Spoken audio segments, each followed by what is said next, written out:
All right, Jeff Mayweather. Months wait is over. Finally in the books. Roy Jones versus Mike Tyson. Thoughts on the fight? Um, well, it was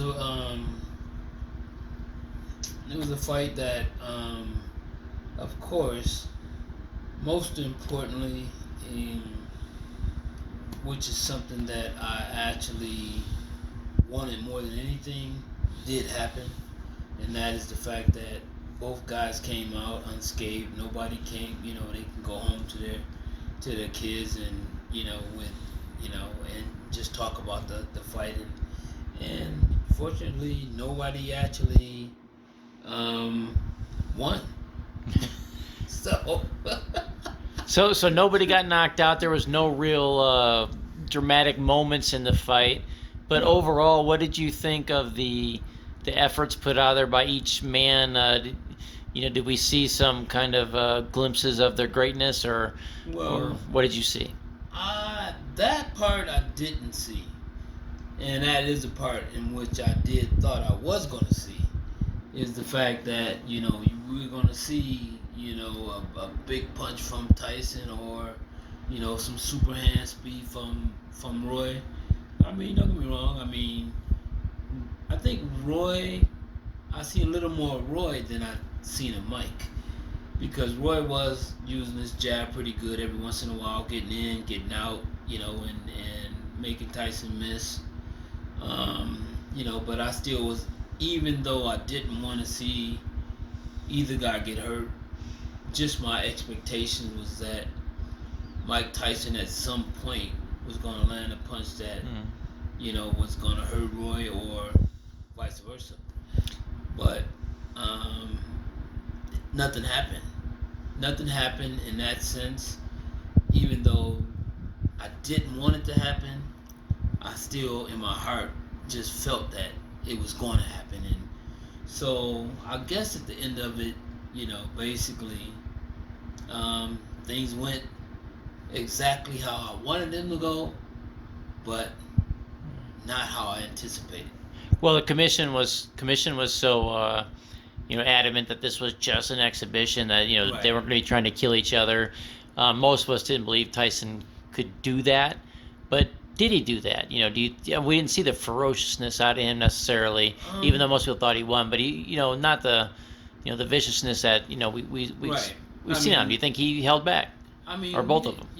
we definitely didn't see the Tyson of old, and then again, maybe the Tyson of old no longer exists. Right. We don't know, because I mean, it is an exhibition. They did have these unrealistic rules, What so was that rule? No knockouts allowed. How do you? That doesn't make sense. How do you? If you have you can't.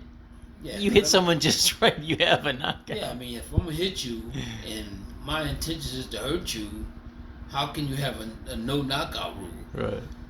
But I don't know. I mean, the thing is that basically, I don't know if Tyson and Roy, because that's the one thing that nobody really knows if they took that rule seriously, Yeah, they had a gentleman's agreement to. right? Or basically things just didn't work out the way everyone thought they would. Right. So I mean, but like I said, I mean, I'm glad still that the fight has happened and it's over. And to be honest, I just don't think that either guy need to be actually in the ring against any these young heavyweights out there. Well, Mike was sounded pretty confident that he'd be back in the ring again. I mean, probably against James Toney or Evander Holyfield or whatever. Would you like to see him fight again with a fellow legend? Well, I mean, the legend thing, I think that's fine. That's fine. Those are guys that came from the same era that he did, so I mean, it's okay.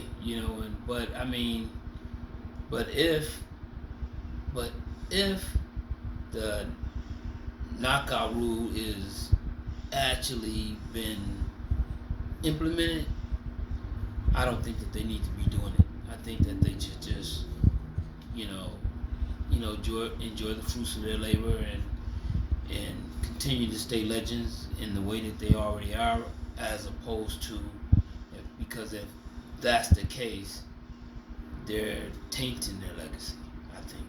So, having said that, do you not have any interest in seeing anyone else get back in the ring again from No, years ago? no, I'm not saying that. I'm just saying that as a fan, we don't know if they abided by the clause or they didn't, or they just didn't live up to what we expected. Even though like I said, at the end, I'm just glad no one really got hurt, but still, it still was. It's one of those things that anytime Mike Tyson is involved in a fight, Yeah. you automatically think that there's going to be something that's going to happen, But and it never did. we've seen so many of these names thrown out there, but a couple of them, people like, legends that we all love, but people like Tommy Hearns, Riddick Bowe, these, man, is it just begging for something bad to happen if, some of these guys get back in there that shouldn't? Yeah, I mean, and like I said, I mean, it's one of those things that, I mean, you know, you're a legend because of what you did. Don't try to be a legend after you have already became a legend. I don't think, and I think that at some point, there's got to be a cutoff. There got to be a cutoff age. There got to be a cutoff something. Because I don't think that, these guys, me myself at my age, I'm never gonna step in the ring. I don't care who calls me out, whatever. That's something that I would never do. Yeah, after the Chris Vito loss, we threw in the towel. That was the last time we've seen you in the ring. Yeah, I mean charity. I do some charity boxing. That's fine. I mean, especially against a guy that's not a real fighter. We threw in the towel. I showed you how much your skills had slipped because we threw in the towel to save you. No, but no, I mean, I think that it's okay if these guys, continue to do, these type of fights, and I think that the 2 minute rounds is probably better for keep from gassing out too bad. Of that magnitude. I think 2 minute rounds would probably suffice. All right, last question. We talked about, would this hurt their legacy, help their legacy? So after the fight, did it hurt, help, or not affect the legacy of either fighter? It's funny to say because I think that actually it didn't hurt either one because nobody lost. Right. No one was hurt. No one. I didn't see anything that from that I expected to see from either fighter. All right, man. Thanks.